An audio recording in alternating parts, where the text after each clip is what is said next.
Hi, everybody. I'm Brittany Lewis, a breaking news reporter here at Forbes. Joining me now is Betsy McCaughey, former Lieutenant Governor of New York and founder of the Committee to Reduce Infection Deaths. Lieutenant Governor, thank you so much for joining me. I'm so glad we're going to talk about about hospital infections that kill, and this is an undercount, Brittany, 99,000 people in the U.S. each year. That's more than all the cases of breast cancer and auto accidents combined. Imagine that. More fatalities from something you get after you go into the hospital. And as I said, it's an undercount because so often the hospital does not put infection on the death certificate, even though it is the immediate cause of death. That's a really scary statistic. Let's start with why some people are going into the hospital around the country. In 2000, the CDC declared measles eliminated. 25 years later, we are seeing outbreaks of measles crop up all throughout the country, with Texas having the largest one. So when you hear this, when you're seeing a couple hundred measles cases pop up around the country, what are you thinking? Well, first of all, uh, 90 94% of these cases are among unvaccinated people. The vaccine is highly effective. It's called the MMR vaccine. If you got it before 1968, you're a baby boomer like me, you might consider getting a booster, but otherwise it's good for life. In 1968, they developed a version that's good for life. So in the case of the Texas outbreak, the largest, that was among a group of people with a special religion, a viewpoint that uh, advises them spiritually not to take a vaccine. That's a special case, really. In Chicago, where there was a large outbreak at a migrant shelter, in New York and Brooklyn, where there was a migrant shelter, and among several other cases in Maryland and New Jersey, the CDC labels this travel-related measles. Sometimes it's a case of someone who went to a foreign country where vaccination is less universal than in the US, but other times it's a case of people coming across the southern border with children. They're not vaccinated or they have a lower grade vaccine. And so that's why we've seen outbreaks in migrant shelters as well. There has been very little emphasis in the press on the relationship between people coming from other countries and measles. But in general, although there's been a slight dip in the number of Americans who get their children vaccinated, in general, Americans are still getting the MMR vaccine, and that's a good thing. Do you think, though, that the Trump administration, HHS Secretary Robert F. Kennedy Jr. need to do more to sell the efficacy of this vaccine? Because as you said, and according to the CDC's website, before the measles vaccine was made available in 1963, in the 50s, almost all kids had the measles in the United States. By the time they were 15, 3 to 4 million people a year had the virus. It was eliminated fully in the United States in 2000. So do you think that they should say straight out, this vaccine is safe, it's effective, it has been around for more than a decade? Yes, I do. And most localities actually require children to get this vaccine, although there is a religious exemption, such as in Texas. The federal government cannot. In 1905, in Jacobson versus Massachusetts, the Supreme Court ruled that vaccine mandates are a state and local issue, not a federal issue. But as I said, many school districts do require it. I'm curious, I know that you were a lawmaker. If you were advising RFK Jr., if you were advising the Trump administration, what would you be saying to them? Because measles seemed like a thing of the past. Now it's popping up, but it's becoming more and more of an issue. Let's put it in perspective. The media love to exploit this because RFK Jr. has been a very controversial figure, right? It's something to talk about. But the number of cases we're talking about here is so minuscule compared with the number of cases of hospital infections, and you don't hear anything from the CDC about that. That's killing 99,000 people a year, right? Admittedly, many of them are older people rather than children, but they're still living people who want to continue to live, and they're going into the hospital to get better, and instead they're getting very sick with a hospital infection. And So when you let's go up on the CDC website, you will see real-time data on measles, right? Last week, the week before, the week before. When you go on and look at at data for hospital infections. It's a year old. What are we going to do with that? It's a year old. So let's talk about that then, because what do you think then is missing or changing in the national conversation surrounding public health? Because obviously you and I can agree a measles infection, that's important. It's an important conversation. But you're saying, hey, while that's an important conversation, there's other conversations that need to be had. And there's tens of thousands of people dying and being infected in the hospital a year. So why do you think that's missing? Oh, I'll tell you why. Because I've worked with the CDC, been to their events for many years. The CDC doesn't want to offend the hospitals, or as one executive at the hospital, Denise Carter, the CDC said to me once, we don't want to ask the hospitals to do too much. Well, they're doing too little. They're doing too little. They're not keeping the rooms clean. As you and I were discussing before this program began, if I asked you what is the number one cause of hospital infections, what is the number one factor determining which patients get an infection? It's not their age, it's not the disease that brought them into the hospital, it's the room they're assigned to, or the bed they're placed in.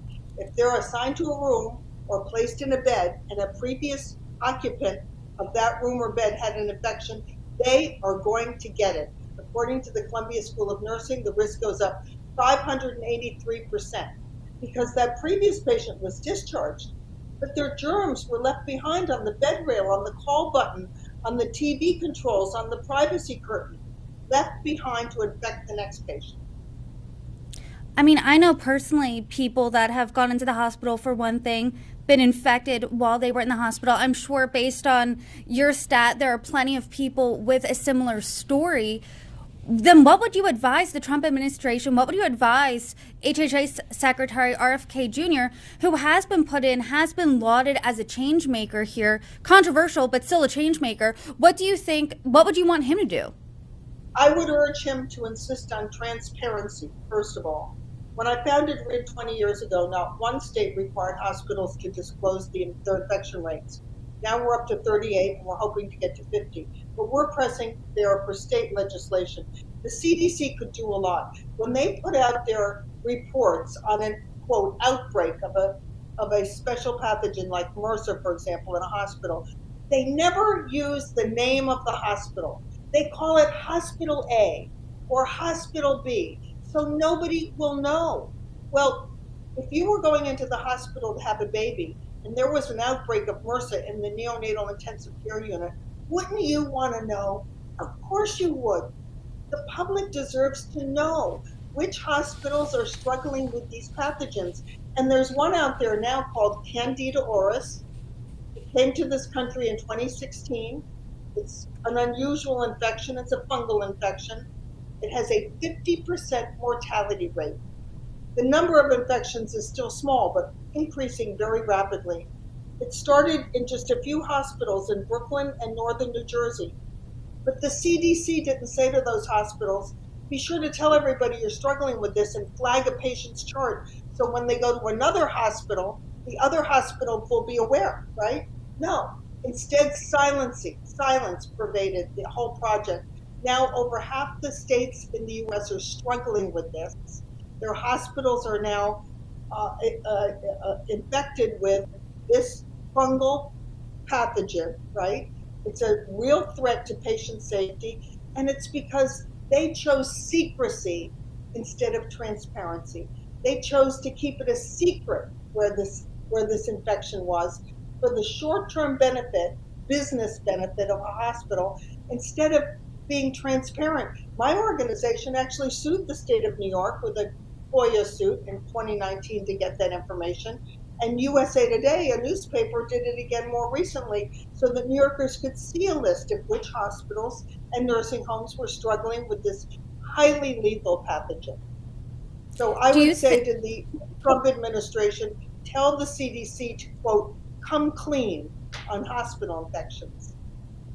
Do you think that, I mean, because you're a Republican, you worked in a Republican administration, this is clearly a nonpartisan issue because you're saying it doesn't matter an infection isn't going to care what political party you are. It depends on what room you're in the hospital. That's what you're saying. So do you think that why do you think public health writ large has been public or politicized, and what do you think can be done to wipe that away? Well, I certainly don't want to see it politicized. That's why I shifted from measles, which between you and me, I think is being politicized. There are a number of cases. We should show concern. We should maximize the number of families that get their children vaccinated to protect them. But it doesn't have to be a front page issue because the numbers are so small, right? But do you think it is a I do want to interrupt you just a second. Do you think it is a front page issue because it was eliminated and we're seeing a couple hundred cases pop up and we know how highly contagious it is? One person sick, you can get 9 or 10 people sick. That doesn't crop up for 4 days sometimes. So do you think that that's why the alarm's being raised? That's true. You're making a very good point there. But nevertheless, um, uh, and I'm totally behind these vaccinations. I would just like to see the CDC broadly be pay more attention to the biggest healthcare issues. Let's talk about another one that's getting big, H5N1. Yeah, what would you like this? Yeah, talk about what you would like to see done there. Right. Well, first of all, I think we need much more broad surveillance of the dairy cow industry. We now have this H5N1 in 980 dairy herds in 17 states. As far as I'm aware, only one state, Massachusetts, is actually surveying all the dairy herds, right? Testing to see what's happening. We should be doing that everywhere because this is spreading quickly. I don't want to raise the alarm and say it could be a pandemic, but more and more scientists are expressing alarm that we've seen it jump from one mammal to the next mammal to the next mammal. We've got and non-mammals as well, of course, but we've got sea lions, cows, we've got birds, we've got rats, and as it spreads, and of course we've had 70 infected humans, and when it gets into humans, if they have another virus at the same time, it can morph and create a more deadly pathogen. So we do have to worry. We do have to pay more attention to it. And there, I think that what I would advise the CDC, the Department of Agriculture, we have a brand new uh, head of the Department of Agriculture, Brooke Rollins, very smart woman. I would urge them to use more technology. For example, there is highly effective technology, proven effective, uh, to be used in enclosed barns. Swine barns it's been used in, but we could move to cows, right? In the north, the dairy herds are in enclosed barns, not open sided. And once you have an enclosed barn, you can treat that air with dry hydrogen peroxide or other newer technologies and literally destroy that virus before it infects the cows. Destroy it as it's moving around in the air. Destroy it before it lays on the feed. We don't know exactly how it's spreading from cow to cow, whether it's in the milking machines, in the feed, or directly animal to animal. But this kind of enclosed barn technology, which is already proven for other diseases, could be highly effective. And I've actually have a letter all set to go to Brooke Rollins to say, please take a look at this because our dairy our dairy industry, it's very important in my state. Upstate New York is a big dairy area, Massachusetts, but also all across the country. I think this begs the larger question of what do you think Congress can do? What would you like to see there? Because this whole theme of this conversation is you want more transparency when it comes to the CDC, when it comes to public health in this country. What do you think can be done legally? Well, actually, I'm not big on creating more and more regulations, but what I would like to see is the CDC focus much more on American issues. I'll give you an example. Under the Obama administration, we spent a huge amount of money, hundreds of millions of dollars, billions, establishing health surveillance systems in sub-Saharan Africa because of Ebola and other pathogens spreading throughout that subcontinent. We need those surveillance systems right here in the US. We could have caught COVID on the East Coast, where it was before it hit the West Coast. if we had had those surveillance systems, and that would have saved so many lives.